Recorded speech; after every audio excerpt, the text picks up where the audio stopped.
Module 2, Lesson 4. The concept of minimum viable product.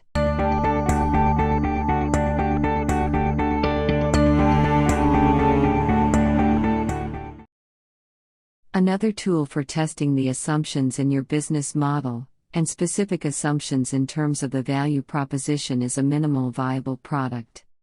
With existing companies that have current customers, a list of all the features of the product or service that customers want is easily accessible.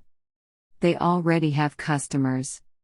When they already have customers, they can quickly ask them what they want. They can quickly notice when they are dissatisfied and why they are unhappy.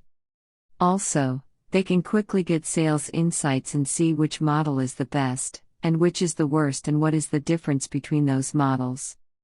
They can easily have an insight into all customer relationships. When all of this information is collected in one place, they will analyze and interpret it, get hundreds of new features of the products or services, and the values that the customers expect. But startups are not the same. It cannot be the same because startups don't have existing customers. When you have customers, it is a lot easier to talk to them, follow their behavior, analyze them, etc. But, with startups, when they start, there are not any customers for getting insights. Also, you don't have existing databases with records related to customer behaviors, their requirements, expressed wishes, expressed needs or problems, and sales data. Without this information, defining the right features or values of your product or service will be difficult. With startups, the customers will ask you to tell them what they want. They think you know what they want. Probably they already use some solution. Why your solution will be better than what they have used today? Most times, this is exactly the basis of the startup's success. If you want to deliver unique value to customers, you will need to know these answers. Imagine yourself when you enter the store, and you don't know what you need, you just come in to see something.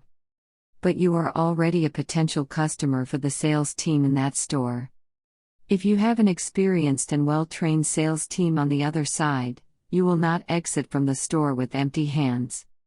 But if the sales team notices you are not sure what you want or what you need, it will immediately try to offer you some products that are closest to your needs. During the conversation, they will learn something about you and will personalize the offer to you and offer you something you cannot refuse. A similar process is for startups that want to offer a unique product or service on the market. That uniqueness implies that the customer may not yet know that there is a need or that there is such a problem. Usually, with existing companies, the product development team creates a document with a list of all the features that customers want. This means they search in their databases and discuss with key customers to come up with a specific list of all the features for the new product or service. Then come the process of specification, development, design, production, and delivery. It is a standardized process that is being carried out in existing companies. But the startup is based on assumptions, which may mean that they are wrong. And the assumptions are not facts. So, how should one startup build a product as soon as possible, with fewer mistakes that customers want or buy, while not spending months or years? You notice that in this question, we emphasize the words faster, fewer mistakes, will love and buy, and do not spend months or years. If we start directly with the company's development, and customers do not have direct input into the ideation and development of new products, it may turn out that these products or services will not meet the needs of customers.